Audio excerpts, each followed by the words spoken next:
The reunion was in full swing when my husband walked out with his mistress and the son he thought was his. Aunt Linda's famous ribs were smoking on the grill, kids were screaming as they chased each other through the sprinklers, and the air smelled like charcoal, sunscreen, and that faint lake water tang that clings to everything in July.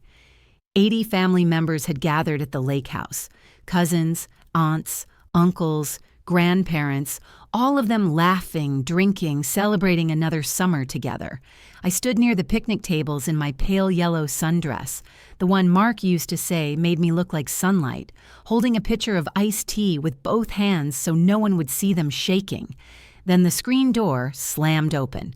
Mark walked out onto the deck like he owned the world. His arm was slung possessively around a woman I'd only ever seen in grainy private investigator photos. Ashley. 26 years old, fake blonde, lips injected to the point they looked painful, wearing a white bikini top and denim shorts so tiny they should have been illegal in front of family, and clinging to her manicured hand was a little boy. 3 years old, blonde curls, big blue eyes, dimples exactly like Mark's when he was little. Little Mark Jr., the son my husband always wanted and never got from me. He stopped at the top of the steps and raised his voice over the music and laughter. "Everybody, can I have your attention for a second?" The chatter died instantly. Forks froze halfway to mouths. Someone turned down the Bluetooth speaker. You could have heard a pin drop. Mark's grin was pure venom. "I wanted you all to be the first to know. Emily and I are done. I finally found the woman I was meant to be with. This is Ashley. And this..." He ruffled the little boy's hair. "This is my son." A collective gasp rippled through the crowd. My mother-in-law dropped her plate. Potato salad splattered across the deck like confetti made of shame. Ashley smirked, leaned into Mark and rested one hand on her flat, tanned stomach like she was already pregnant again. She looked straight at me and mouthed, clear as day, "Your time's up, Grandma." But Mark wasn't finished. "I should have done this years ago. Emily gave me 2 daughters, beautiful girls, sure, but I deserved a son, a legacy, and Ashley gave me that on the first try. So yeah, I'm leaving. The papers are already filed, and before anyone judges me, look at her." He squeezed Ashley's waist. "Can you blame me?" The silence was deafening. My daughters, Grace 15 and Sophie 12, stood beside me, faces pale with horror. Grace's hand found mine and squeezed so hard it hurt. Mark raised his beer toward me in a mock toast. "Thanks for keeping the home fires burning while I built us a better future, Em. Enjoy the leftovers." Laughter, nervous, ugly, trickled from a few cousins who always kissed his ass because he paid for their boats.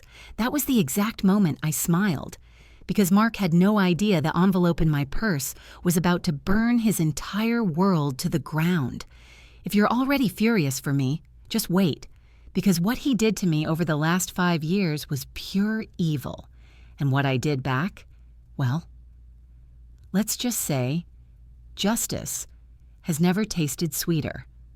Make sure you subscribe, because this story is about to get wild. Let me take you back to the beginning so you understand exactly why I didn't shed a single tear that day. Mark and I met at 23. I was in my final year of nursing school, working double shifts at the university hospital to pay my tuition. He was the charming finance bro with the expensive suits and bigger dreams, always talking about the empire he was going to build. We met at a coffee shop near campus. He spilled his latte on my anatomy textbook, apologized profusely, and insisted on buying me dinner to make up for it. He was charming with big dreams. I was quiet and believed in forever. Our first date turned into 3 hours of conversation that felt like 3 minutes. He told me about his plans to climb the corporate ladder at the investment firm that had just hired him. I told him about wanting to help people, to make a difference in the world one patient at a time. He said my kindness made him want to be a better man. I believed him. 2 years of dating felt like a fairy tale. Flowers delivered to the hospital, surprise weekend trips, late-night phone calls where he'd tell me about his day and actually listen to mine. He made me feel seen in a way I'd never experienced before. We got married at 25 in my parents' backyard under a canopy of white roses and twinkling lights. I wore my grandmother's lace veil, the same one she'd worn in 1952, yellowed with age but still beautiful. When Mark saw me walking down the makeshift aisle between folding chairs, he cried. Actually cried. His best man had to hand him a tissue. "You're the most beautiful thing I've ever seen," he whispered when I reached him. For a while, it was perfect. I quit my job when Grace was born. Mark insisted, said he was making enough money that I didn't need to work, that our daughter deserved to have her mother at home. I convinced myself it was a privilege, not a sacrifice. Those early months were exhausting but magical. Mark would come home from work and scoop Grace out of my arms, dancing around the living room with her while she giggled. He was an involved dad. Briefly, he'd change diapers, get up for the 2 a.m. feedings, send me pictures throughout the day asking how his 2 favorite girls were doing. I thought we were building something beautiful together. Sophie came 3 years later, another easy pregnancy, another healthy baby girl. I remember Mark holding her in the hospital, counting her tiny fingers, kissing her forehead. "Our family's complete," he said. I should have noticed the hesitation in his voice, but I was too busy being grateful, too busy handling every fever, every scraped knee, every nightmare, too busy making sure the house was clean, dinner was ready, the girls were bathed and in bed before Mark got home so he could relax after his stressful day. Mark kept climbing that corporate ladder. Promotions came with bigger bonuses, corner offices, business trips to Singapore and London and New York. I cheered louder than anyone at every milestone, every success, threw surprise parties when he made VP, framed his awards and hung them in his home office. I built my entire world around making his life easier, and he built his around someone else. I just didn't know it yet. The shift started the day Sophie was born. I was still in the hospital bed, exhausted and hormonal and bleeding, holding our second daughter while the nurses fussed around us. Sophie had a full head of dark hair and the sweetest rosebud mouth. She was perfect. Mark stood by the window, staring out at the parking lot, hands shoved in his pockets. "Mark," I said softly, "don't you want to hold her?" He turned, and the look on his face made my stomach drop. He walked over slowly, looked down at Sophie in my arms, and said it. "She's another girl. Not she's beautiful. Not she's perfect. Not I love her already.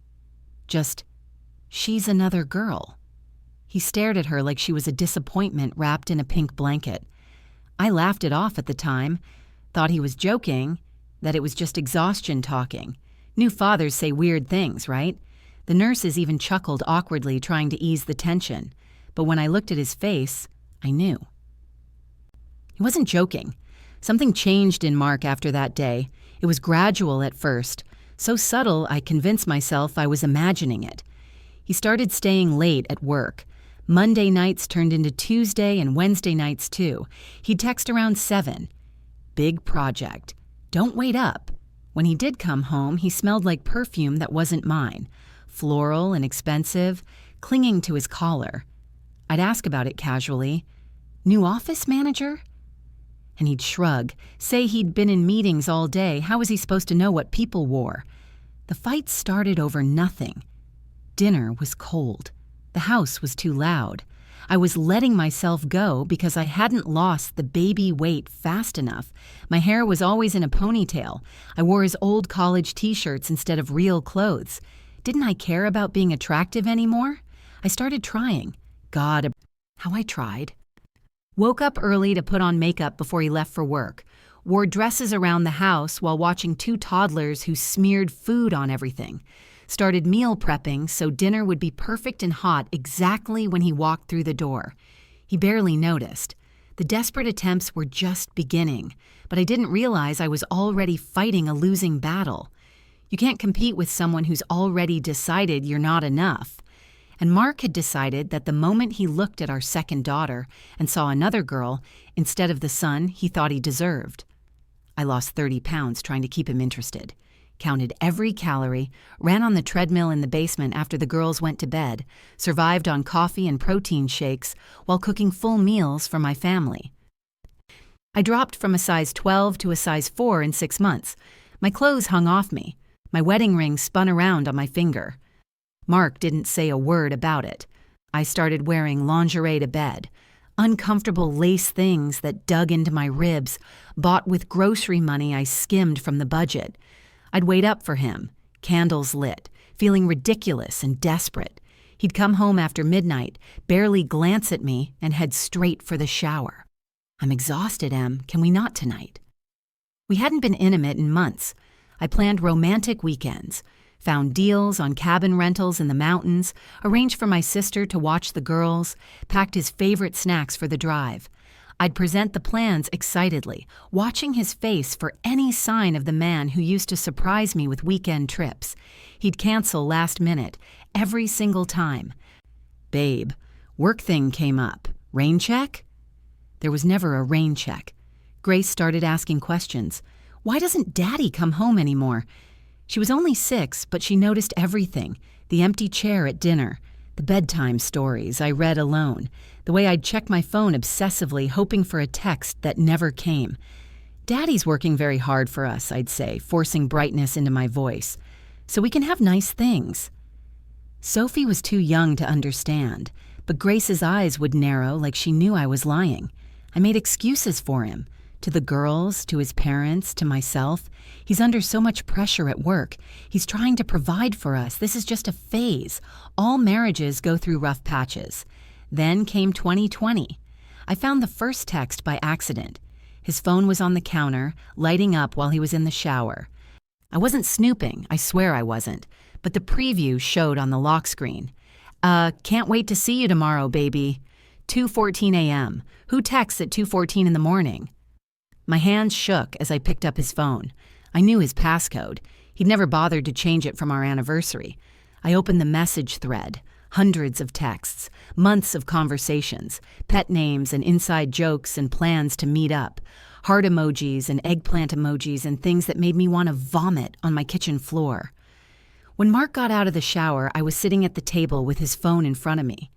"Who's A?" My voice was surprisingly calm.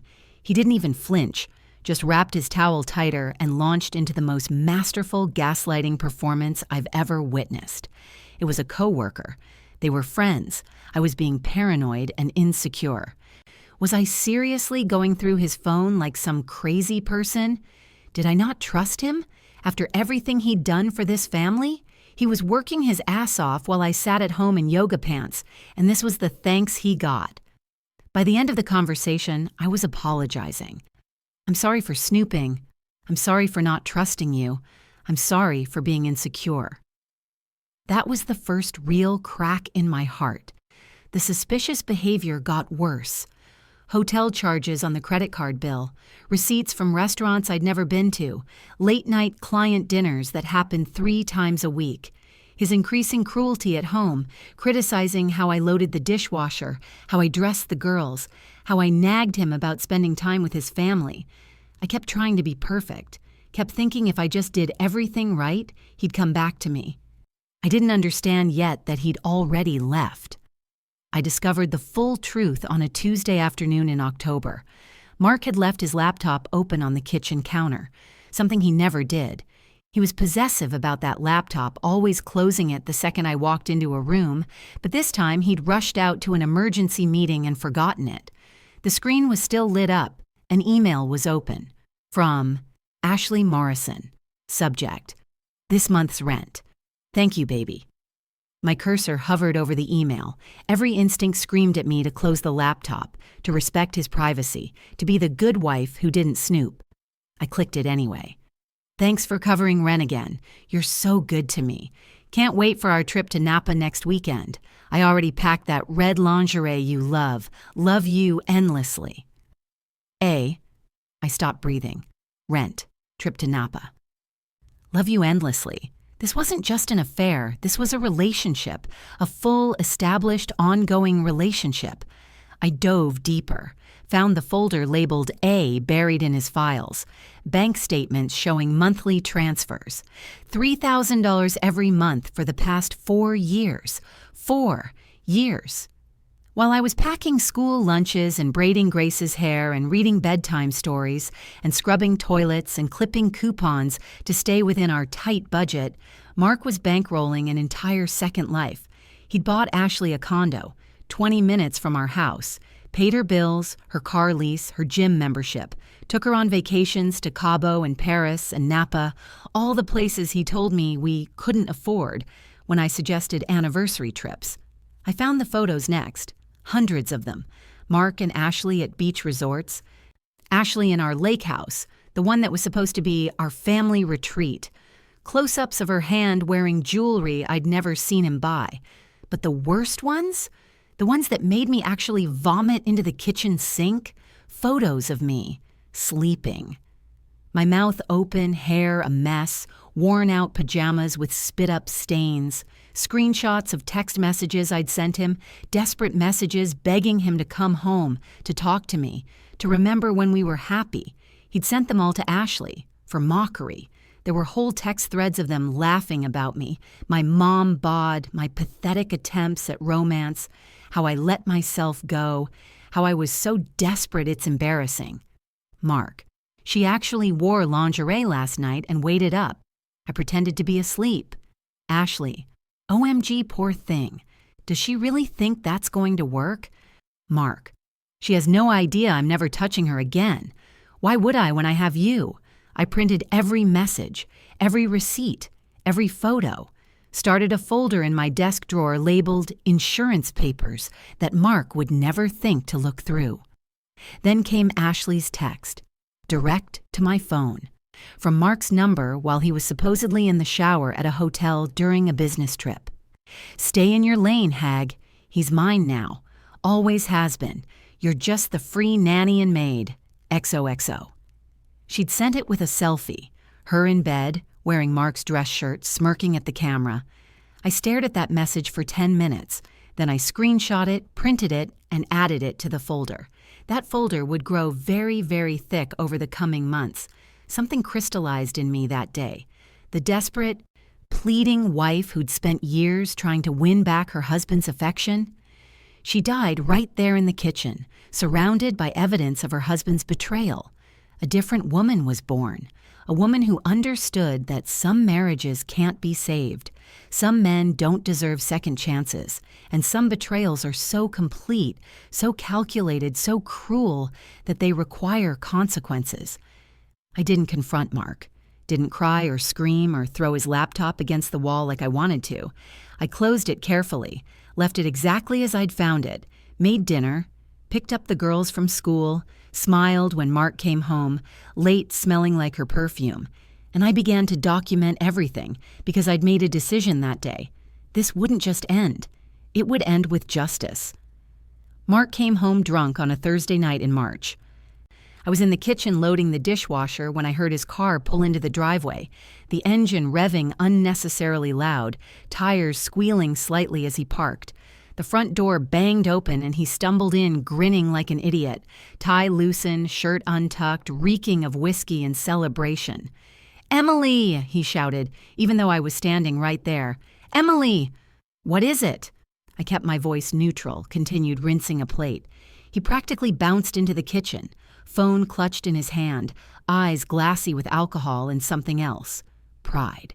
Pure, disgusting pride. "I have a son, Emily."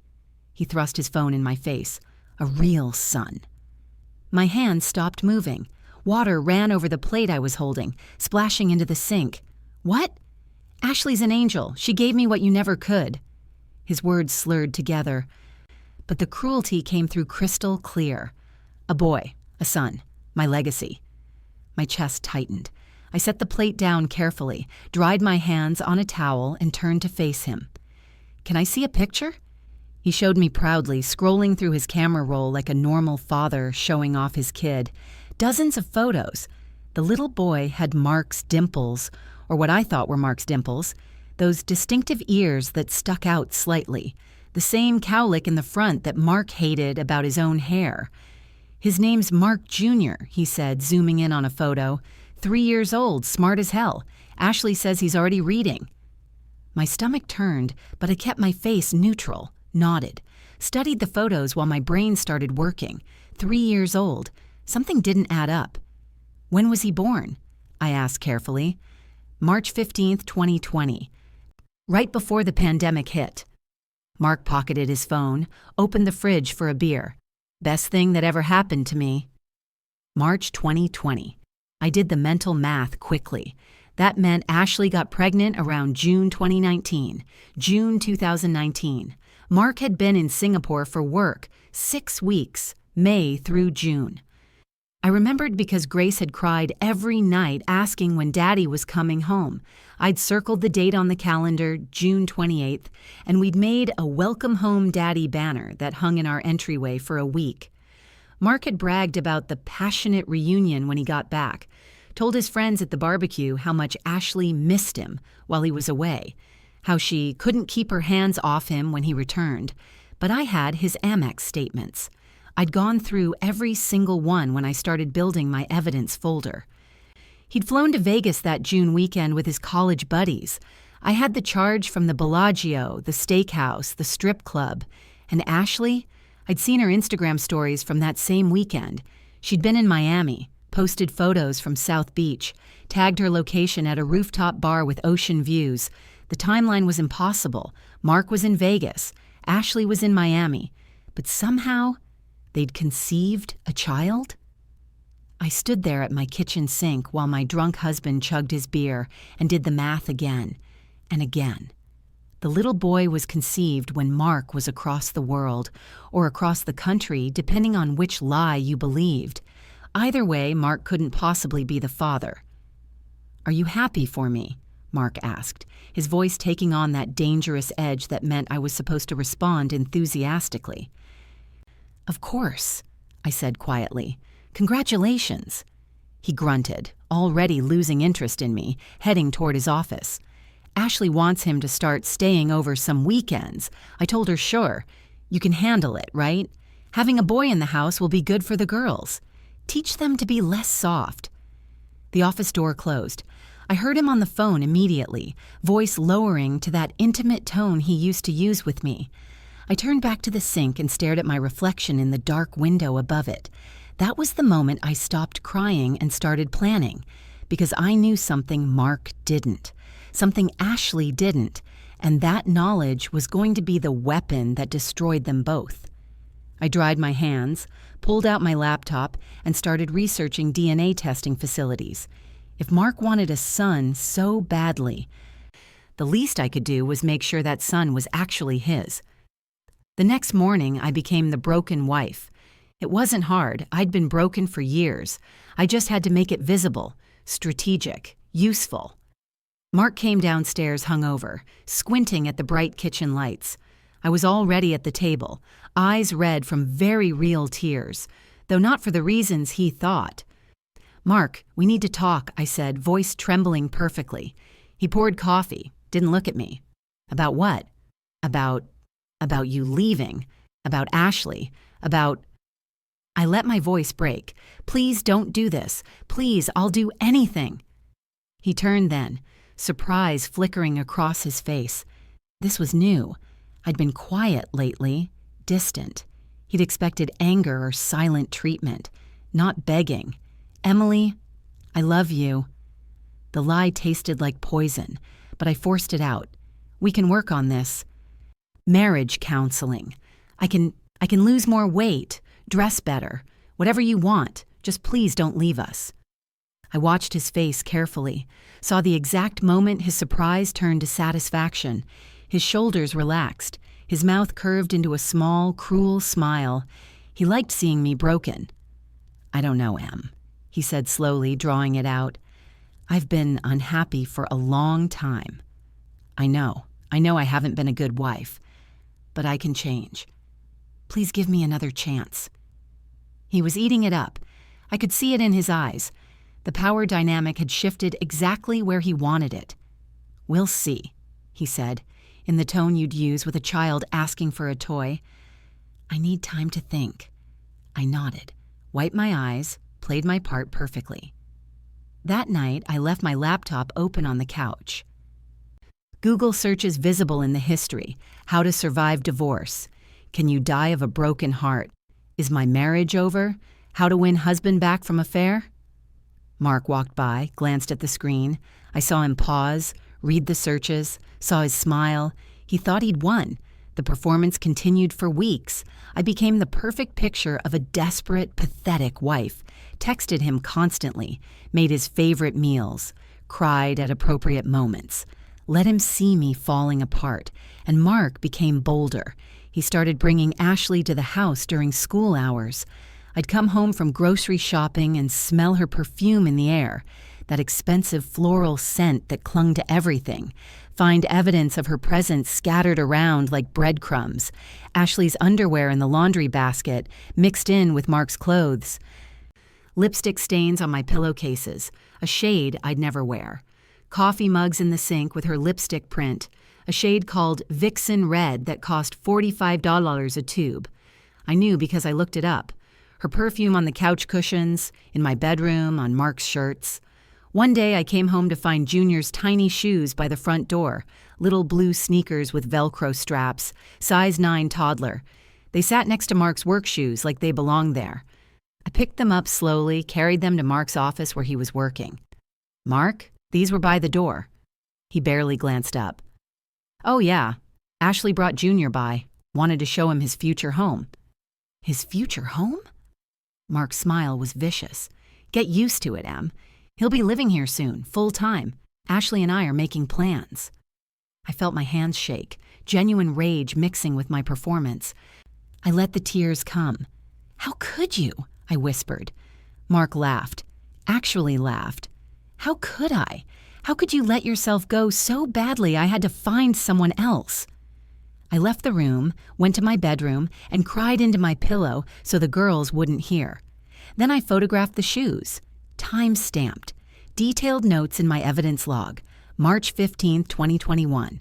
Mark brought Ashley and child to marital home during school hours. Child's shoes left prominently by front door.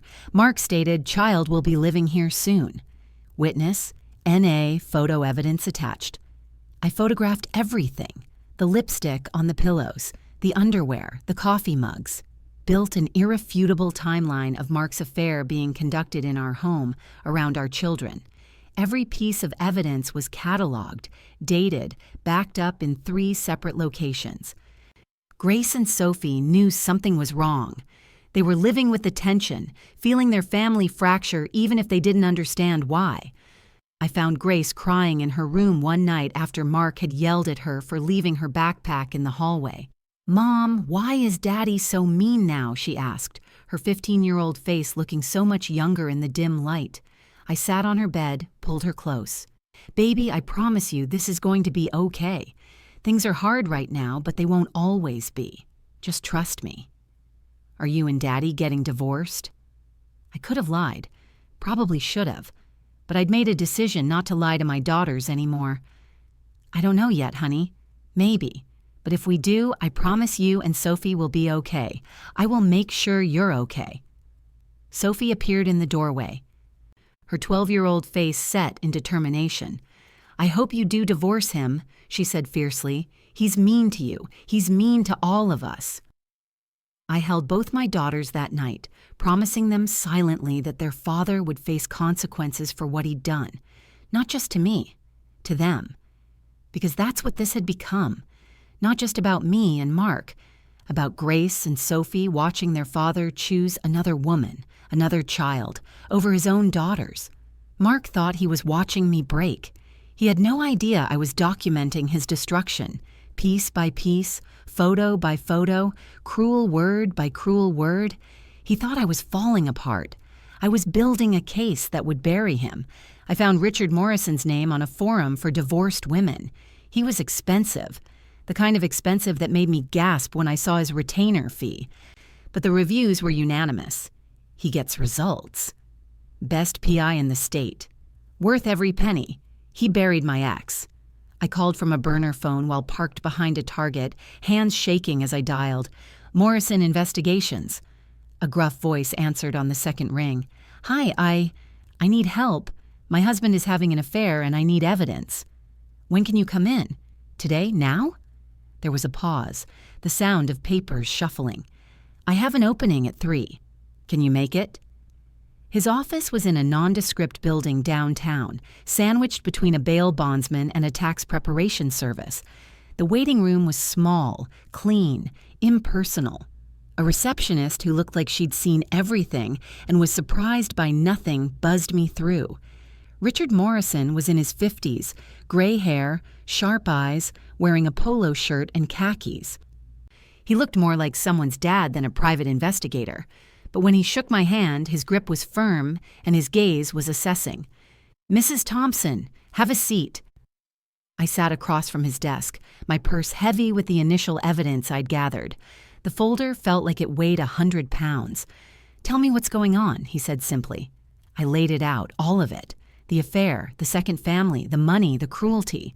I showed him the printed texts, the bank statements I'd managed to access, the photos of Ashley's underwear in my laundry. Richard went through everything methodically, making notes, occasionally asking questions. His expression never changed. When I finished, he sat back in his chair and looked at me for a long moment. Mrs. Thompson, I've been doing this for 26 years. I've seen a lot of cases, some messy, some clean, some that make me lose faith in humanity. He tapped the folder. This one, we're going to bury him.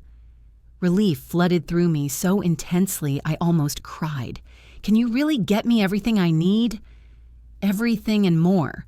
Bank records, surveillance photos, proof of affair, timeline documentation. By the time I'm done, his lawyer won't be able to argue a single point. He pulled out a contract. My retainer is $10,000. After that, it's $200 an hour plus expenses. You okay with that? I thought about the secret account I'd opened, the money I'd been siphoning from grocery budgets, from the emergency fund Mark never checked. It had taken me 8 months to save $12,000. Yes, good, sign here and we'll get started. I signed, dated it. Felt like I was signing a declaration of war, because I was. The first batch of evidence arrived 3 weeks later. Mark was at work. The girls were at school. I was alone at the kitchen table when the manila envelope was delivered by courier, marked confidential in red letters. My hands shook as I opened it. Bank records. Detailed, comprehensive, going back 5 years. Richard had gotten everything, $900,000. That's how much Mark had transferred to Ashley over 4 years. I spread the statements across the table, highlighting with a yellow marker as I went. Monthly allowance. $5,000, like clockwork for 48 months, $240,000. Condo down payment, $120,000 in June 2018. The same month he told me we couldn't afford to fix our leaking roof. Car lease, $800 per month for 4 years. $38,400 for a Mercedes he'd given his mistress while I drove a 2012 Honda with a broken air conditioner. Vacations, $50,000 plus in charges from resorts, airlines, restaurants in Cabo, Paris, Napa, Maui. All the places I'd begged to go for our anniversary told we couldn't afford it. Shopping sprees at Nordstrom, Hermes, Cartier. Jewelry purchases totaling $75,000. Spa treatments, gym memberships, hair appointments. He'd even paid for her Botox. I sat there staring at the numbers until they blurred. This was our daughter's college fund, our retirement, the tight budget that meant I clipped coupons and bought store-brand everything while Ashley wore Hermes and drank champagne. The photos came next. Richard's team had been thorough. Surveillance shots of Mark and Ashley at restaurants holding hands across candlelit tables. Hotel parking lots. Mark's car staying overnight. Beach vacations where they were clearly a couple. But the most damning ones were time-stamped. Christmas party 2019, Mark in a tux, Ashley in a red dress, his arm around her waist, while I'd been at home with the girls told he was at a company obligation I wasn't invited to. Thanksgiving 2020, Ashley and Mark at a fancy restaurant. while he'd told me he had to work through the holiday. Our anniversary, April 2021. Mark and Ashley checking into the Ritz-Carlton, while he'd texted me that he was stuck in meetings, every lie documented, every betrayal photographed, time-stamped proof that he'd chosen her over us repeatedly for years. I filed everything methodically, created spreadsheets, cross-referenced dates with my own calendar, my own memories of his excuses and lies. Then Richard sent the video. The email subject line read, "Bar footage, you'll want to watch this alone." I waited until midnight until Mark was passed out in the guest room he'd claimed as his own, put on headphones, clicked play. The footage was grainy but clear enough. Ashley at a bar with 3 girlfriends drunk and laughing, cocktails scattered across their high-top table. "So when are you finally leaving him?" one friend asked, leaning in conspiratorially. Ashley laughed, tossed her hair. "Leave him? Are you kidding? He's a meal ticket with erectile dysfunction. But God, the money's good." The table erupted in laughter. "Seriously, though," another friend pressed, "how long can you string him along?" Ashley's smile was calculating. "As long as it takes. The old wife's so pathetic he'll never leave her officially. But he keeps throwing money at me to keep me happy, so—" She shrugged. "I'm playing the long game. Tyler knows the deal." Tyler. My fingers froze on the keyboard. "Tyler's okay with you having a sugar daddy?" the first friend asked. "Tyler knows where his bread is buttered. Mark pays for everything. Tyler gets the benefits." Ashley winked. "Best of both worlds." I played the video 3 more times, transcribed every word, saved it in 5 different locations: cloud storage, external hard drive, email draft, Richard's secure server, and a USB drive I buried in my daughter's memory box. This was gold. Pure, uncut evidence that Ashley was using Mark, that there was someone named Tyler involved. Tyler. I opened a new browser tab and started searching. The DNA plan crystallized while I was researching testing facilities. Genomics International had the best reviews, discreet, accurate, legally admissible results. I called from my burner phone. "I need a paternity test," I told the intake coordinator. "But it's complicated." "We handle complicated. What do you need?" "I need to test my husband's DNA against a child's without either the child or his mother knowing."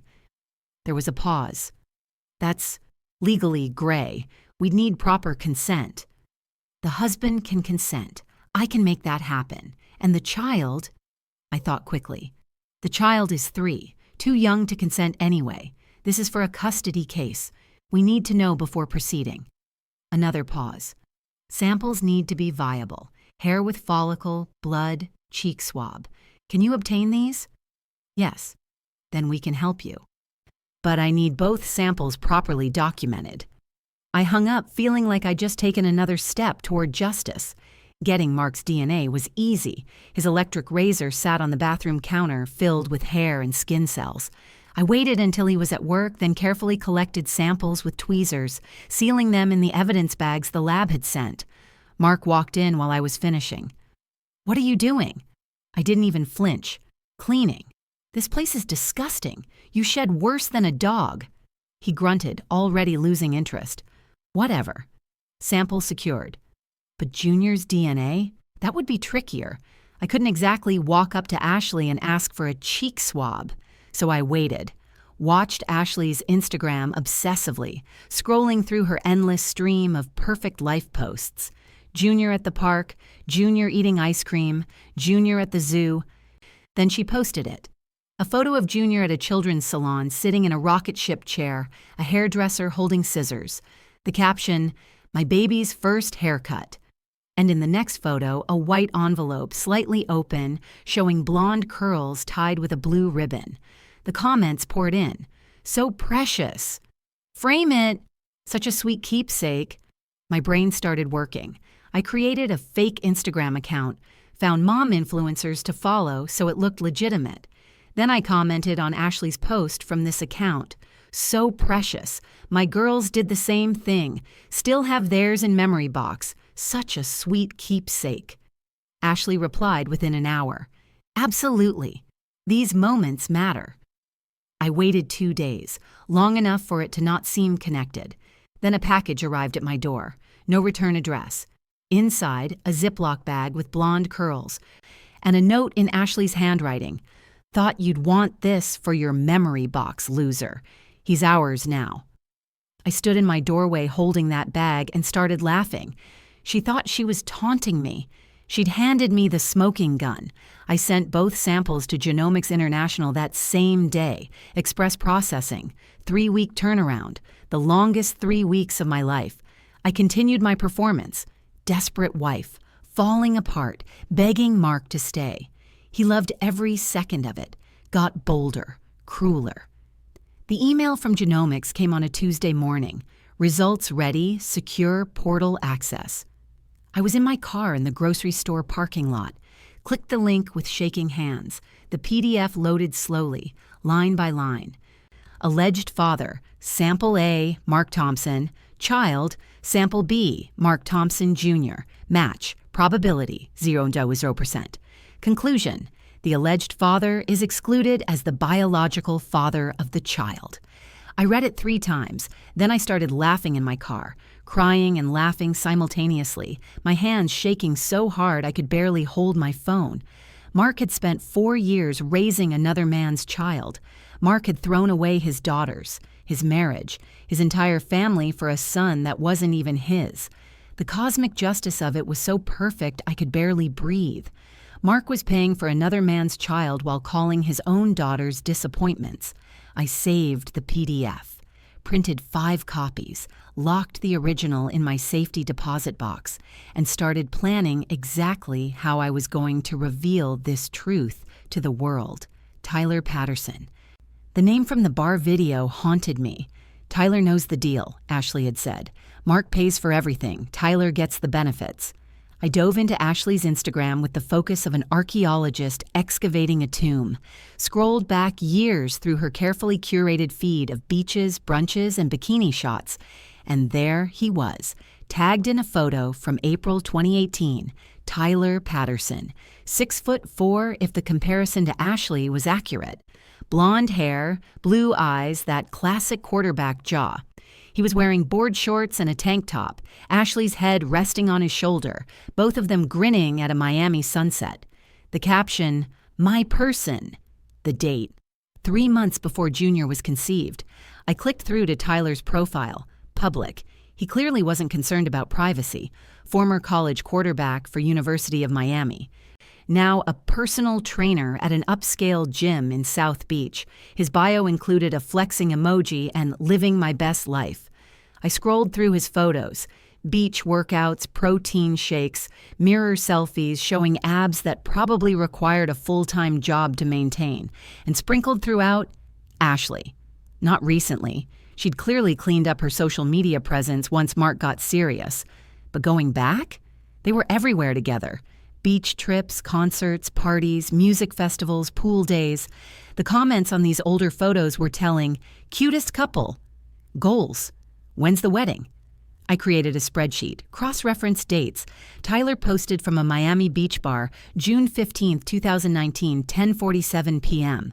Ashley posted the same night, same location, June 15, 2019, 11:23 p.m. Different angle, same sunset visible through the window. Mark's Amex statement for that weekend, Las Vegas, Nevada. Bellagio charges June 14th and 16. Mark's work calendar. I'd photographed it months ago. Singapore trip, May 1st, June 28th, 2019. I laid out the timeline on paper. Mark leaves for Singapore. May 1st, Ashley flies to Miami. June 12th, found the Instagram story. Much needed vacation. Ashley and Tyler together in Miami. June 14th, 16, photographic evidence. Mark in Vegas with college friends. June 14th to 16, Amex receipts. Mark returns from Singapore. June 28th, Ashley reunites with Mark. Late June, Mark's bragging to his friends. Junior conceived. Mid-June 2019, working backward from March 15th, 2020 birth. The only time Ashley could have conceived Junior was during that Miami trip, with Tyler. While Mark was on the other side of the world, I pulled up photos of Junior from Ashley's Instagram. studied his features with new eyes, blonde hair, Tyler's exact shade, not Mark's dark brown, blue eyes, Tyler's, not Mark's hazel, dimples. I found a photo of Tyler grinning, same exact dimples. Height. Junior was tall for 3, in the 95th percentile according to Ashley's Proud Posts. Tyler was 6'4", Mark was 5'9". Even the cowlick was in a different spot than Mark's. How had Mark not seen it? How had he been so desperate for a son that he'd overlooked every single sign? Or maybe he just didn't want to see it. I found one more damning piece of evidence. Tyler's Instagram story from March 15, 2020. Junior's birthday. A photo of a sunset with the caption, "Big day, big changes, blessed." The location tag, Miami, Florida. The same day Ashley gave birth in Los Angeles. Tyler wasn't at the birth, but he'd acknowledged it. Big day. I screenshot everything. Built a timeline so airtight a blind jury could follow it. Traced the relationship between Ashley and Tyler back 6 years, long before she'd met Mark. Mark had been a Mark. A walking ATM machine, the meal ticket Ashley laughed about with her girlfriends, and Tyler, he was the real relationship, the real father, the man who got to enjoy the life Mark's money bought while contributing nothing. Mark had been raising another man's child, I whispered to myself in my empty kitchen, surrounded by printed photos and timelines, paying for Tyler's son's diapers, his daycare, his future college fund that Mark had set up so proudly, all while treating Grace and Sophie like runner-up prizes, like disappointments, like they weren't good enough because they weren't boys. He'd rejected his own daughters for a son that wasn't even his. The irony was so perfect, it felt like divine intervention. I filed everything in my growing folder, labeled it Tyler Patterson, Biological Father Evidence. Added it to the package I'd eventually give my attorney, and felt a cold satisfaction settling deep in my bones. Mark wanted a son so badly he'd destroyed our family for one. I was going to make sure he knew, in front of everyone he wanted to impress, that his precious son belonged to another man. The victories started small, but they accumulated like evidence in my folder, each one a building block toward Mark's complete destruction. Victory 1. The paternity tests. It happened 6 months before the reunion, before Mark knew about Junior. He came home from work with that expression I'd learned to dread, the one that meant he'd been drinking with his co-workers and working himself into righteous indignation. "I want paternity tests on the girls," he announced, dropping his briefcase by the door. I was folding laundry, Grace's school uniform, Sophie's soccer jersey, the mundane tasks of motherhood. What? Paternity tests. For Grace and Sophie. I need to be sure they're actually mine. The air left my lungs. Are you serious? Dead serious. He crossed his arms, standing in our living room like a prosecutor. You've been acting weird for years. Distant. Maybe you had someone else. Maybe they're not even mine. Sophie was upstairs doing homework. Grace was at volleyball practice. Thank God they couldn't hear this. Mark, that's insane. Of course they're yours. Then you won't mind proving it. I could have fought, could have screamed at the accusation, the audacity, the cruelty of questioning his own daughter's paternity. Instead, I thought about the DNA test results sitting in my safety deposit box, the ones that proved Junior wasn't his, and I smiled. Fine, let's do the tests. His surprise was obvious. He'd expected a fight. Really? Really? If you need proof that you're their father, we'll get you proof. I made the appointment the next day, took Grace and Sophie to the lab, watched them swab their cheeks with confused tears in their eyes. Why does Daddy think we're not his? Sophie asked in the car afterward. Because Daddy's not thinking clearly right now, baby, but it's going to be okay. He's going to regret this. The results came back exactly as I knew they would. Grace, 99.98% probability of paternity. Sophie, 99.98% probability of paternity. I printed the results and presented them to Mark over dinner. He barely glanced at them, just shrugged. Well, I had to be sure. No apology, No acknowledgement of what he'd put our daughters through. No recognition of the cruelty. Just, I had to be sure. I watched him cut his steak, completely unbothered, and added this to my evidence file under emotional abuse of minor children. His attorney would see this. The judge would see this. Everyone would see how Mark questioned his own daughter's paternity without cause while raising another man's child. The irony would be delicious. Victory 2, Ashley's social media catastrophe. Ashley couldn't help herself. She was addicted to posting, to showing off, to making sure everyone knew how blessed she was. The posts came constantly. A photo of a Cartier love bracelet.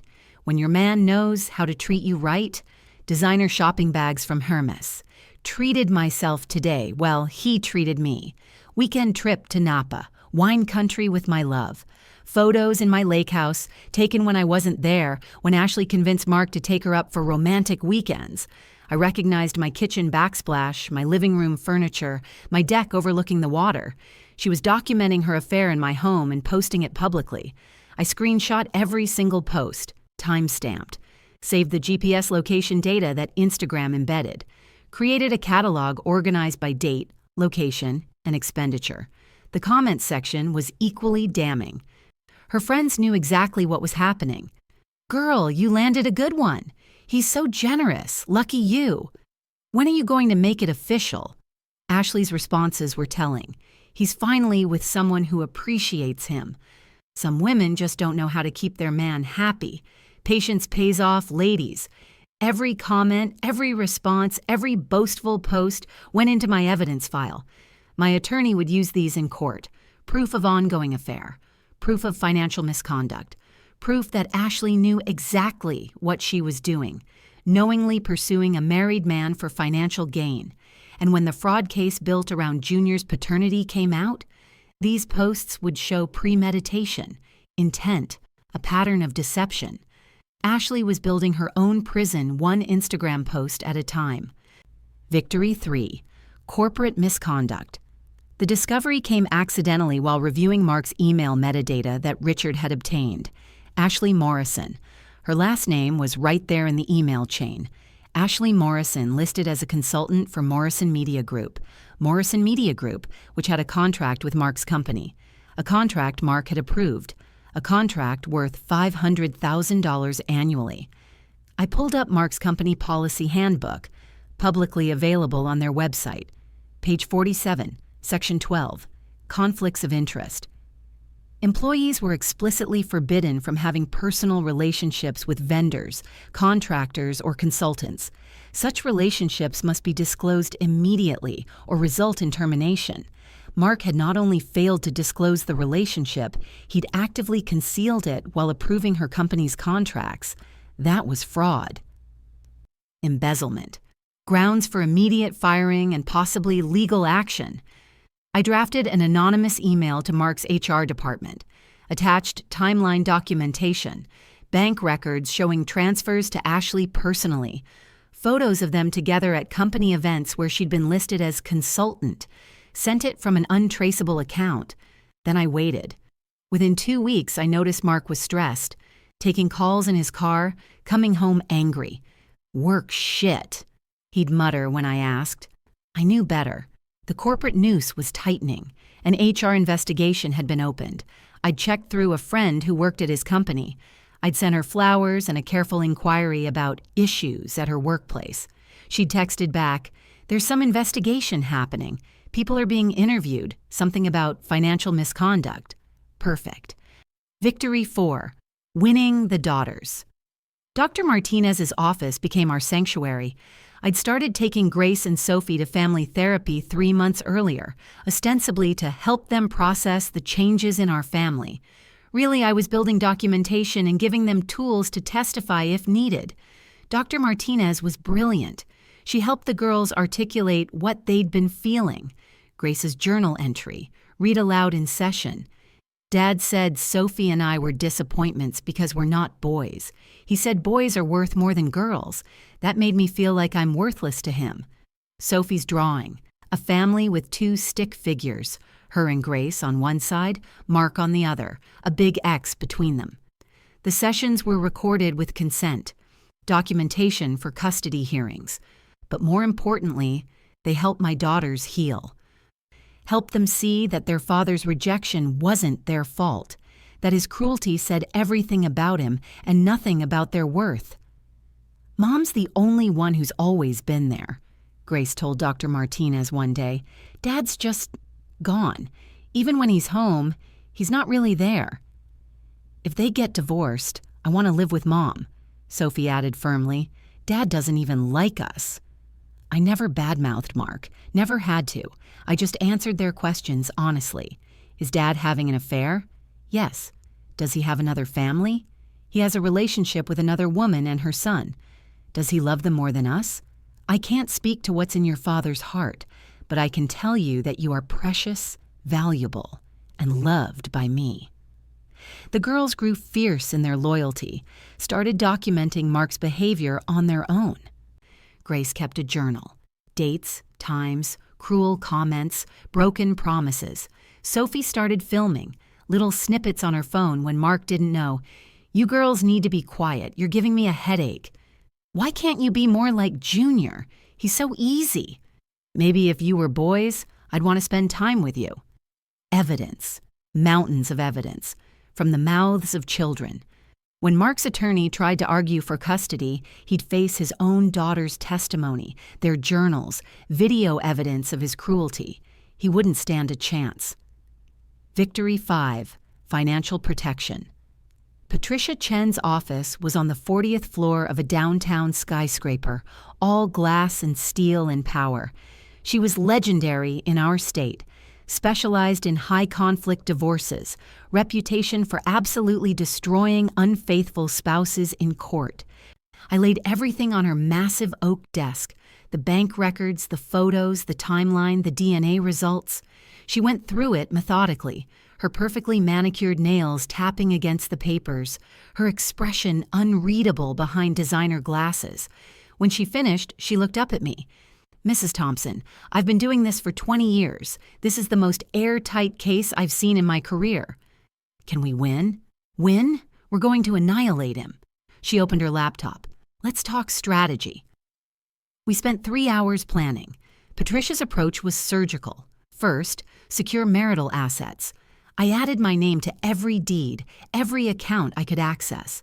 Mark was so distracted by Ashley that he signed whatever I put in front of him. "Just property stuff," I'd say casually. "Insurance wants both our names."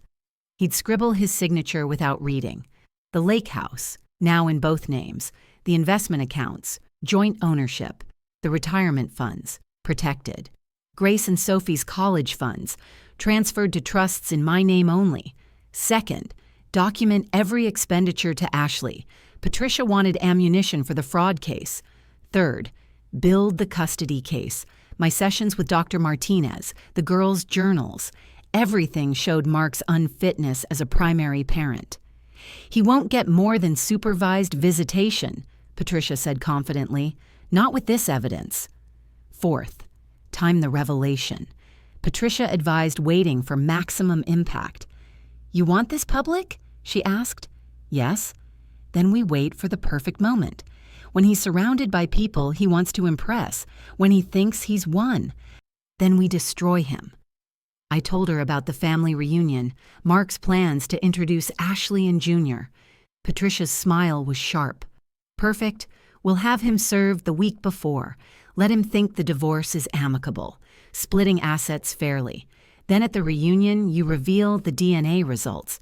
By the time he realizes what hit him, his entire family will know he's been raising another man's child. Is that legal?" "It's not illegal to tell the truth, and you're not violating any court orders since the divorce isn't final yet." She made notes.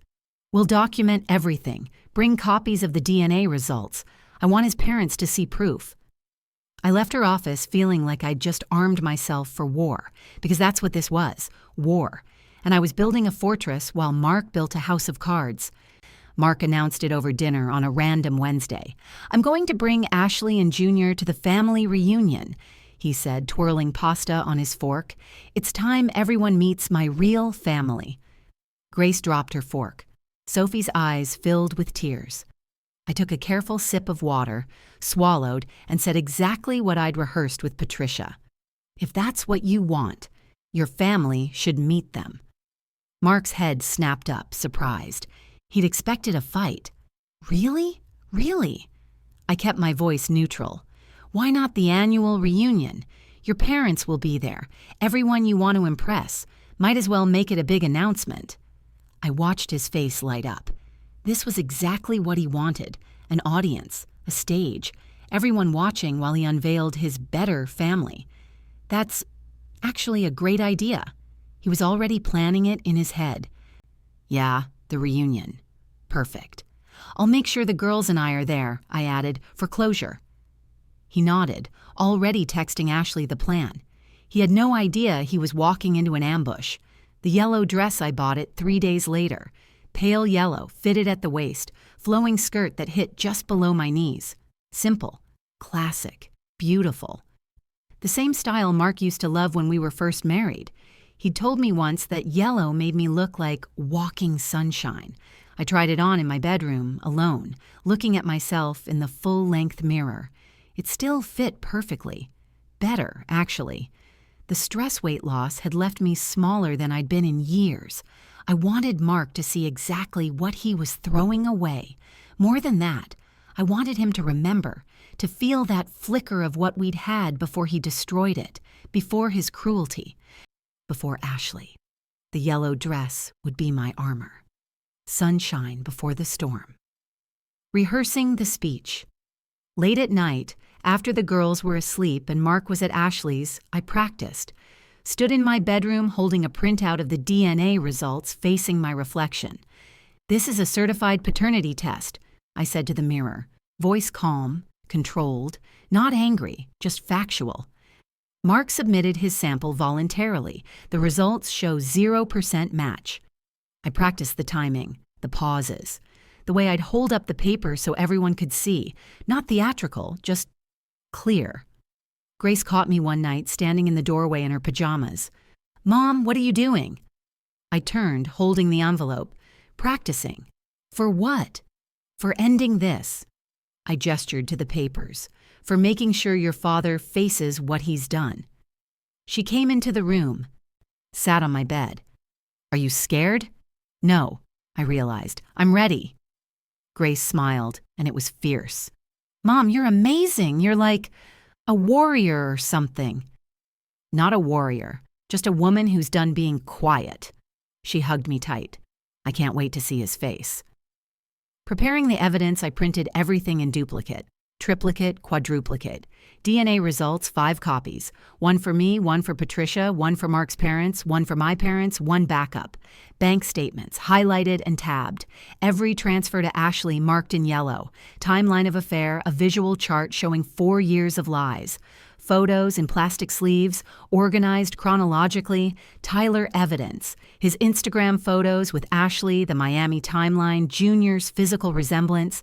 Everything went into professional folders with labels. Clean, organized, irrefutable. Patricia reviewed everything via video call. "This is perfect," she said. "Bring it all. When Mark's world falls apart, you want documentation ready for anyone who questions you." Coordinating with allies, I called Mark's mother, Diane, 2 weeks before the reunion. "Diane, we need to talk. Can you come over?" She arrived within an hour, worry etched on her face. We'd always had a good relationship. She'd been kind to me, loving to her granddaughters. I made tea, sat her down at my kitchen table, and told her, not everything, just enough. Mark's been having an affair for 4 years. He's planning to bring his mistress and her son to the reunion to humiliate me publicly. But Diane... I slid the DNA results across the table. "The boy isn't Mark's." She read the document slowly. Her hand trembled. When she looked up, tears were streaming down her face. "My son is raising another woman's child." "Yes, and rejecting his own daughters in the process." "What are you going to do?" "I'm going to tell the truth, at the reunion, in front of everyone, because Mark has been cruel to me, to Grace, to Sophie, and he deserves to face the consequences publicly, just like he planned to humiliate me publicly. Diane reached across the table, took my hand. "Do what you need to do, Emily. I'll support you, and those girls." Her voice broke. "I'm so sorry. I didn't know. It's not your fault." But I had her support. That mattered. I coordinated with my sister, Rachel. She'd be there as backup, ready to take the girls if things got too intense. Sophie had her assignment: film everything. She'd been practicing, getting comfortable with her phone camera. "I want proof," she'd said. "I want the whole world to see what he did." Grace's job: keep the younger cousins back. Make sure no children got caught in the crossfire. Everyone had their role. This was happening. The morning of. I woke up at 6 a.m. on reunion day, showered, did my makeup carefully, natural but polished, curled my hair in soft waves, pulled on the yellow dress, simple gold jewelry, sandals, looked in the mirror and saw someone I barely recognized, not the desperate, broken woman begging for scraps of affection, someone stronger, harder, ready. This is the last day of the old Emily, I whispered to my reflection. Downstairs, Grace and Sophie were ready, both in sundresses, hair done, looking beautiful and nervous. "You okay, Mom?" Grace asked. I checked the envelope one last time. DNA results, bank statements, timeline. Photos, everything in order. "I'm perfect. You girls ready?" "So ready," Sophie said, checking her phone's camera battery. "Let's end this." We loaded into the car. The drive to the lake house felt surreal, passing familiar landmarks, the route we'd taken dozens of times for happy family gatherings, now the scene of final battle. "Mom," Grace said from the back seat, "whatever happens today, thank you for protecting us, for being strong." I met her eyes in the rearview mirror. "Always, baby, always." We passed the Lakeshore Estates sign. Mark's BMW was already in the driveway, prominently parked. "He's already here," Sophie noted, "probably rehearsing his big moment." I pulled in slowly, took a deep breath. Let's give him a moment he'll never forget. The reunion was exactly as I'd pictured it.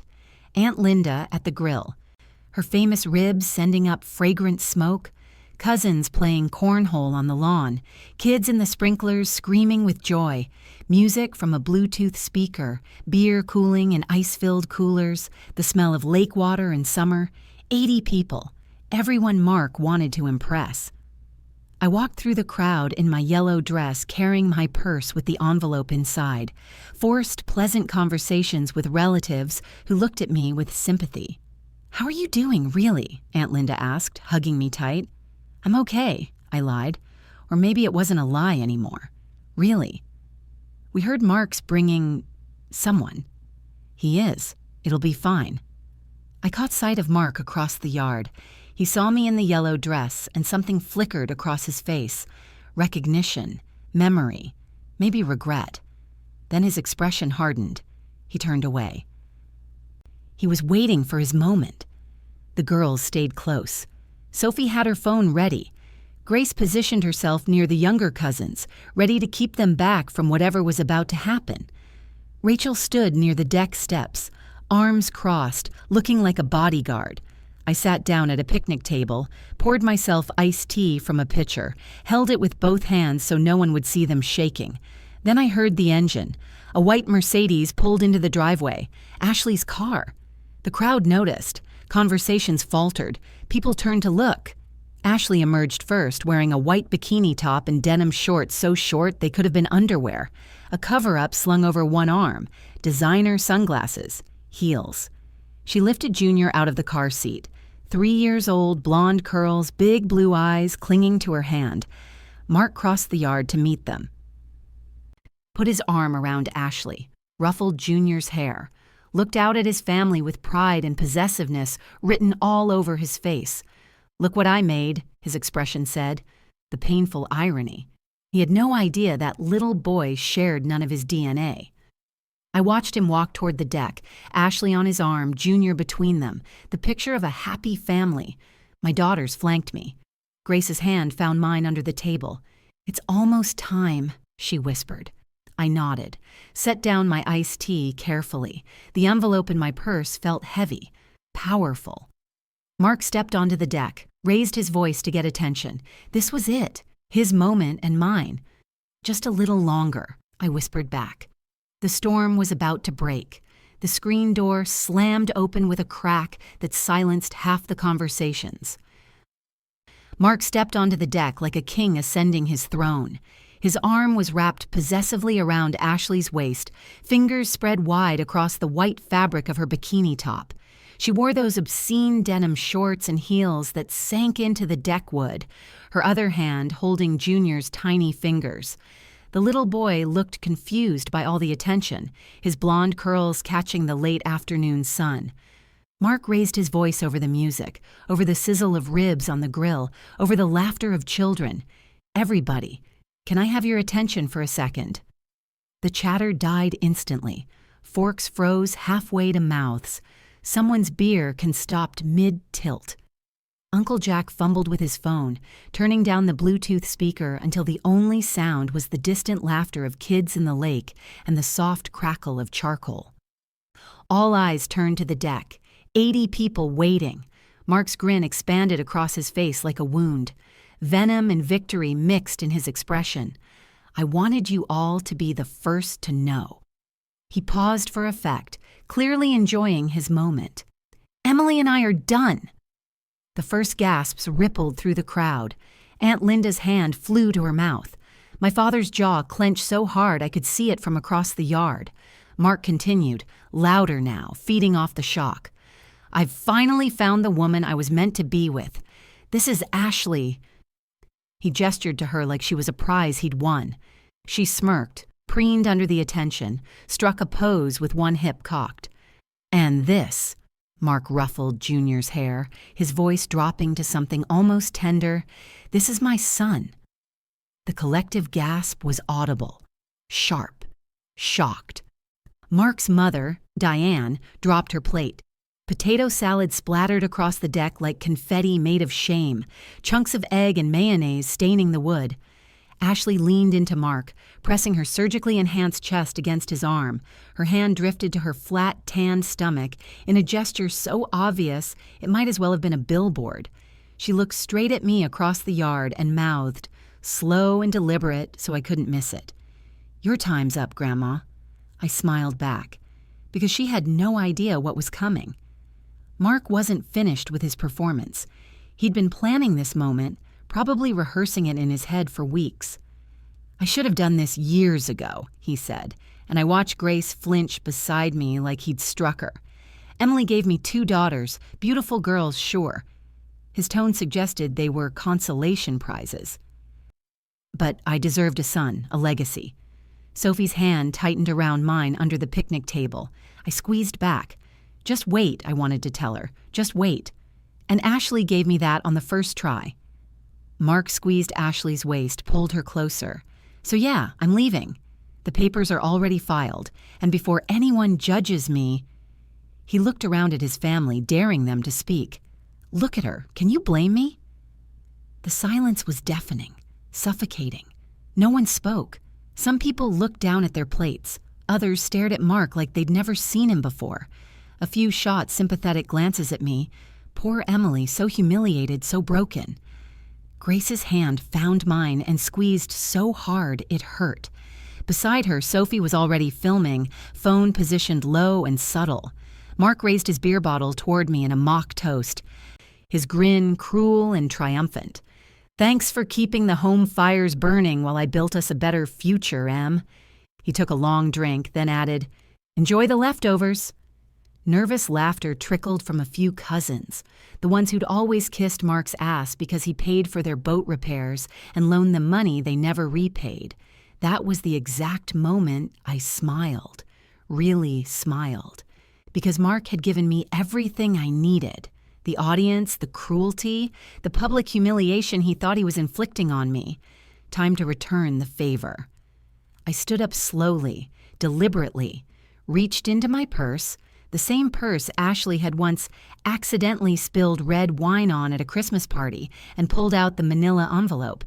Every movement was calm, controlled, practiced. I walked toward the deck. Every eye shifted from Mark to me. The yellow sundress caught the sunlight, fabric flowing around my legs with each step. I could feel 80 pairs of eyes tracking my movement. I stopped at the bottom of the deck steps, looking up at Mark and Ashley. "Mark," I said, my voice carrying perfectly across the silent yard, "there's something you need to know before you introduce your son to the family." Mark rolled his eyes, already annoyed that I was stealing his spotlight. "Emily, not now." "No," I cut him off, my voice sharp as glass. "Now is perfect." I walked up the steps. 1, 2, 3. The family parted like the Red Sea, creating a path directly to my husband and his mistress. I stopped directly in front of Mark, close enough to see the confusion starting to cloud his triumphant expression. Then I turned to Ashley, let my voice go honey sweet. "Ashley, sweetie, why don't you tell everyone how old Junior was when Mark got back from Singapore?" Her smirk faltered. Confusion flickered across her face. "Go on," I encouraged. "Tell them about that passionate reunion you had when he came home. You know, the one where you supposedly conceived this beautiful boy." Mark's brow furrowed. "Emily, what the hell?" I opened the envelope slowly, pulled out the certified document, the official seal visible, the lab's letterhead clear, held it up so everyone could see the big red 0 I'd highlighted.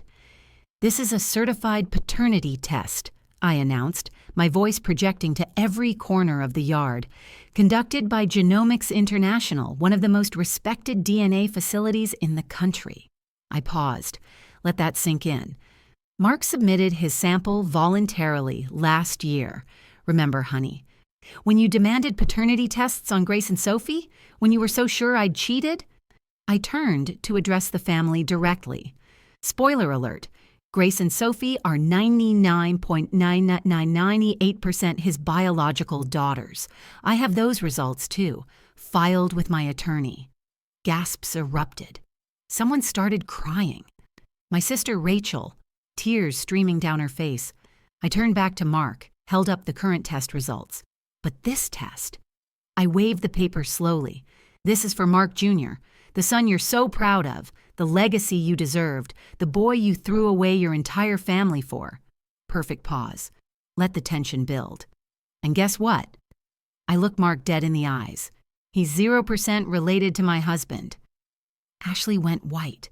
The color drained from her face so fast she looked like she might faint, her fake tan suddenly garish against her pale lips. Mark stared at the paper like the words were written in a language he didn't understand. "No," he whispered. That's impossible." "Read it yourself." I handed him the document. His hands shook so badly he dropped it. The paper fluttered to the deck between us, that red 0 visible to everyone nearby. Ashley tried to run, spun on her ridiculous heels and headed for the steps. Mark's brother, Uncle Jack, caught her by the arm. "I don't think so." I kept my voice conversational, almost friendly. "Is it Tyler? The quarterback from Miami? Because the timing lines up perfectly with that little vacation you took while Mark was in Vegas with his college buddies." Ashley's sobbing started then. Ugly, snotty sobs that ruined her carefully applied makeup. Mascara ran in black rivers down her cheeks. Junior, confused and scared by the adult chaos around him, started crying too. High-pitched wails that cut through everything. Mark looked like he'd been gut-shot. His face had gone gray, his mouth hanging open. "You knew," he said hoarsely, looking at me. "You knew, and you let me." "Let you what?" I stepped closer, my voice hardening. "Let you parade another man's son in front of my daughters? Let you call them disappointments because they weren't boys? Let you flush our 20-year marriage down the toilet for a liar who played you for almost $1 million?" I turned to face the crowd, made sure everyone heard every word. "Oh, did I mention the $900,000 in gifts he gave her?" I pulled out the bank statements, held them up. "I have 4 years of records, monthly allowances, a condo, a car, vacations, shopping sprees, all documented. All while telling me we had to budget carefully, while I clipped coupons and our daughters wore hand-me-downs." The crowd erupted in whispers. gasps, angry muttering. The divorce papers citing adultery and financial misconduct have already been filed, I continued. Ashley, you'll be receiving a subpoena for fraud, specifically accepting money under false pretenses by claiming Mark was the father of your child. Ashley's wailing intensified. And Mark? I looked at my husband, soon-to-be ex-husband. You'll be receiving the bill for child support, for Grace and Sophie, the daughters you tried to disown, the ones who actually share your DNA. I turned to Mark's mother, Diane. Her face was ash gray, tears streaming silently down her cheeks. I'm so sorry you had to find out this way, I said gently, meaning it. But your son made his choices. He chose to humiliate me publicly, so I'm returning the favor with the truth. Then I looked at my daughters. Grace was crying but smiling through her tears, pride and relief mixing on her face. Sophie was still filming, grinning so wide I thought her face might split. I knelt down slowly until I was eye level with Junior, who was still clinging to Ashley's leg and crying. Hey, sweetheart, I said softly, my voice gentle. None of this is your fault. You didn't do anything wrong. You're a good boy, okay? He looked at me with those big blue eyes, Tyler's eyes, and gave me a shy, watery smile. That small moment of compassion done, I stood and stepped back. Mark sank onto the deck steps like his legs had given out, collapsed, boneless. Ashley was screaming at him now. All pretense of the loving girlfriend evaporated. You loser! You pathetic old man! Tyler was twice the lover you'd ever been. He actually knew what he was doing. The family erupted. Mark's father started roaring at his son, his face purple with rage. Words like disgrace and ashamed carried over the chaos. My father looked like he wanted to commit murder, held back only by my mother's hand on his arm. Cousins were arguing, some defending Mark out of habit, others condemning him. Aunt Linda was sobbing. Uncle Jack was shaking his head in disgust. Ashley and Mark turned on each other completely, accusations and blame flying. You told me he wasn't yours. You said you were on the pill. You knew you had to know. How could I know? You lied about everything. I stood there in my yellow sundress, the sun warm on my face, and felt nothing but peace. No anger, no sadness, no regret. Just freedom. The weight I'd carried for years, the desperate need to be enough, to be loved, to be chosen, lifted completely. I turned and walked toward my daughters. I took Grace's hand, then Sophie's, squeezed both tightly. Let's go home, I said quietly. We walked past Mark, still collapsed on the deck steps, his head in his hands, sobbing. Actually sobbing. He didn't look up as we passed. Ashley was screaming into her phone now, mascara-stained face contorted. Tyler, please pick up. I need you. He knows everything. Tyler. The call went to voicemail. Again. Tyler clearly wanted nothing to do with this mess. Family members started approaching me as we made our way to the car. Aunt Linda caught me in a fierce hug. You're a warrior, she whispered. An absolute warrior. Thank you for the ribs, I said, because what else do you say? Mark's mother, Diane, stopped me at the bottom of the driveway. Her eyes were red-rimmed, her face devastated. Emily, I'm so sorry. I didn't know. If I'd known... It's not your fault, I said, meaning it. You didn't do this. He did. She pressed something into my hand. Cold metal.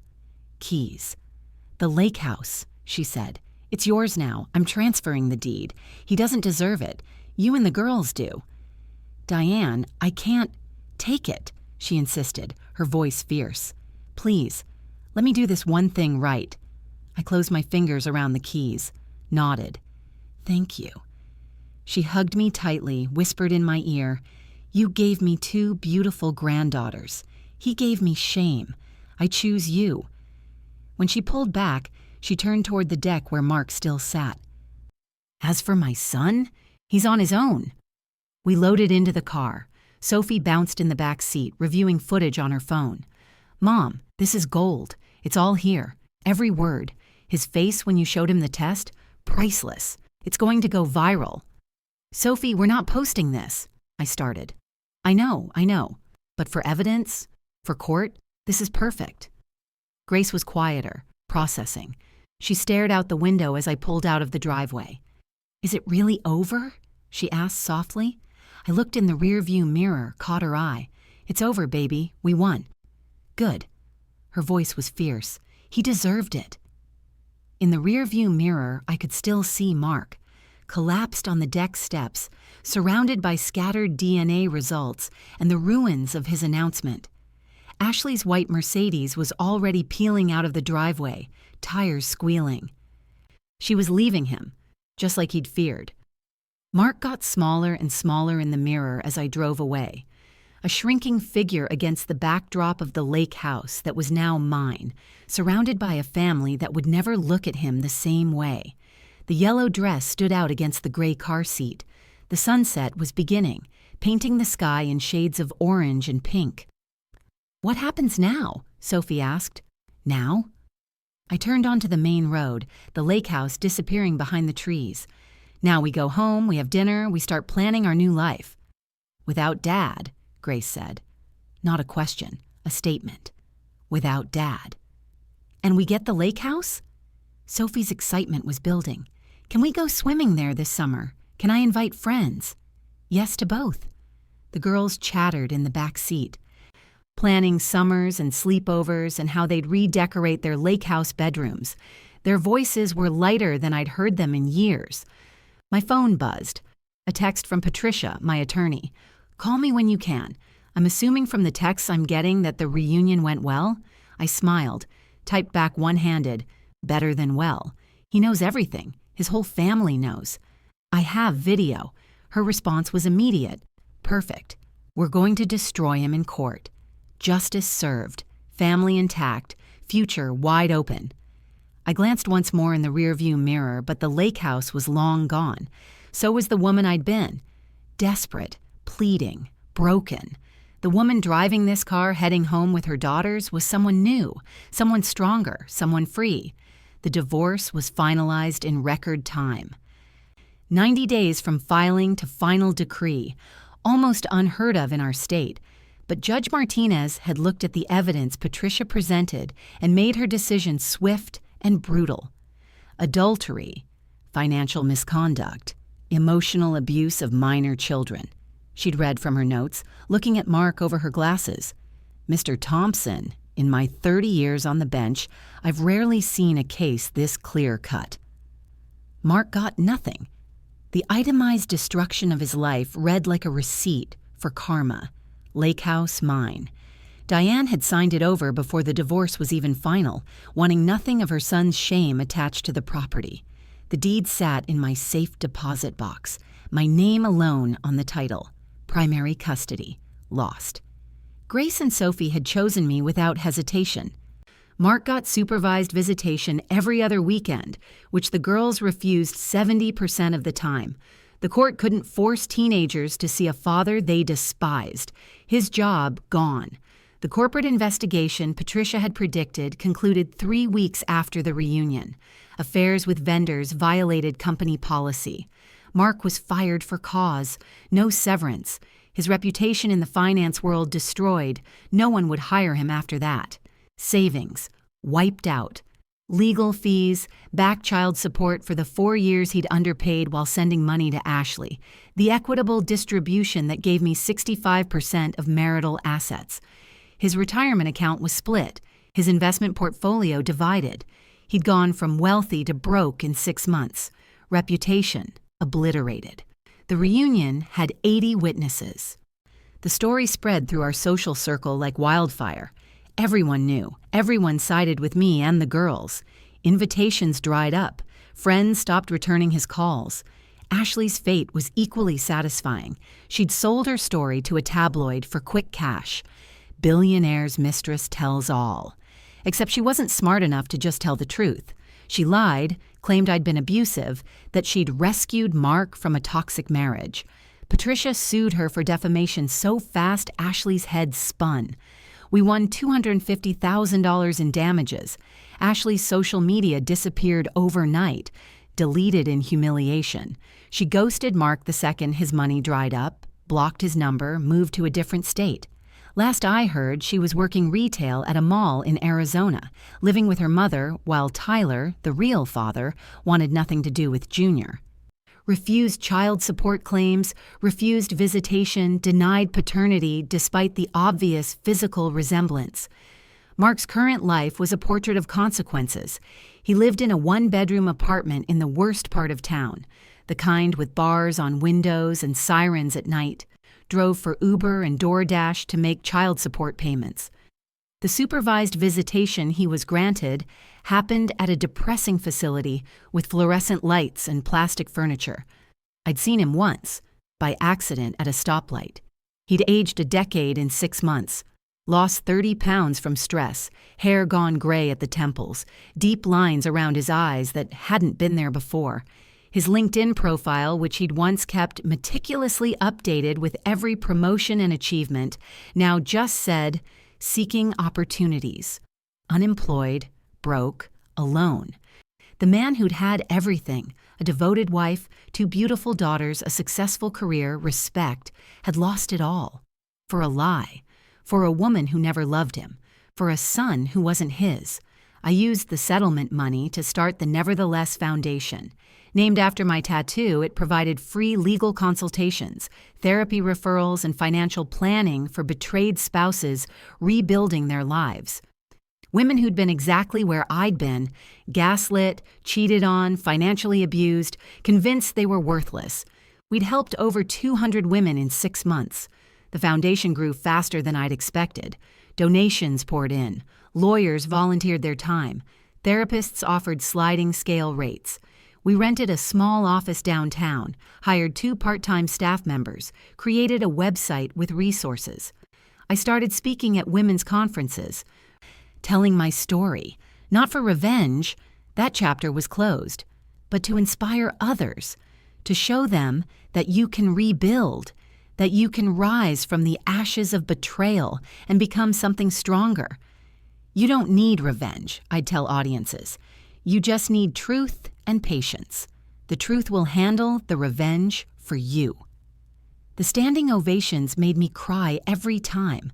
My daughters were thriving. Grace had blossomed in therapy. Dr. Martinez helped her process the trauma of watching her father choose another family, and journaling became her outlet. She was applying to colleges now, 17 and brilliant, planning to major in psychology. I want to help people like Mom helped us, she'd said. I want to show kids that their parents' choices don't define their worth. Our relationship was stronger than ever. We talked about everything: boys, college, the future. The frightened 15-year-old at the reunion had become a confident young woman with clear eyes and big dreams. Sophie, at 13, was fiercer than ever. I want to be a lawyer, she'd announced over dinner one night. The kind who destroys cheaters in court, like Patricia. She'd kept the footage from the reunion on a password-protected drive, told me it was evidence of how karma works. My little warrior, ready to fight injustice wherever she found it. Both girls were happy, healing, gaining confidence without their father's constant criticism and disappointment. We'd created new family traditions: Friday movie nights, Sunday morning pancakes, summer afternoons at the lake house that was now ours. They rarely asked about Mark. When they did, it was clinical, detached. Is Dad still doing Uber? Sophie had asked once. I think so. Serves him right. As for me, I'd transformed completely, cut my hair into a chin-length bob that made me look younger, more confident, started working out not to please anyone else but because feeling strong felt good. The physical transformation was just a reflection of the internal one. I'd rebuilt myself from the ground up. The tattoo came 3 months after the divorce. Grace came with me, got a matching one. Nevertheless, she persisted in delicate script on our ribs. Mother and daughter, survivors, warriors. I'd started dating again. David was a divorced dad with a 10-year-old son, kind eyes, steady hands. He looked at me like I'd hung the moon, but more importantly, he looked at my daughters with respect and genuine interest. "No rush," he'd said on our third date. "I just want to know you, really know you." We were taking it slow. The girls approved. That mattered more than anything. Some evenings, I'd sit on the deck of the lake house, my lake house, watching the sunset paint the sky in shades of orange and pink, glass of wine in hand, girls doing homework inside, David coming for dinner later. I'd think about that day. The yellow dress, the envelope, Mark's face when his world ended with one sheet of paper, and I'd smile, not because I'd destroyed him, though I had, but because I'd freed myself. Truth had been the only weapon I needed. Sometimes, ladies, the sweetest revenge isn't loud. It's not screaming or breaking things or stooping to their level. It's patient, it's precise, and it's delivered in a yellow sundress with a smile. I didn't break any laws destroying Mark. Didn't slash his tires or empty his bank accounts or spread lies about him. I didn't need to. I simply used the truth, documented, certified, irrefutable truth, and let it do the work. The truth was nuclear enough. If you've ever been cheated on, lied to, or humiliated, know this: your worth is not decided by someone too weak to see it. Betrayal doesn't define you. Your response to betrayal defines your character. And you get to choose what that response looks like. I chose dignity, documentation, justice. I maintained my moral high ground while Mark dug his own grave with every lie, every cruel word, every choice that put his ego above his family. And one day, when they least expect it, when the person who hurt you is standing in front of everyone they want to impress, thinking they've won, they will see what they lost.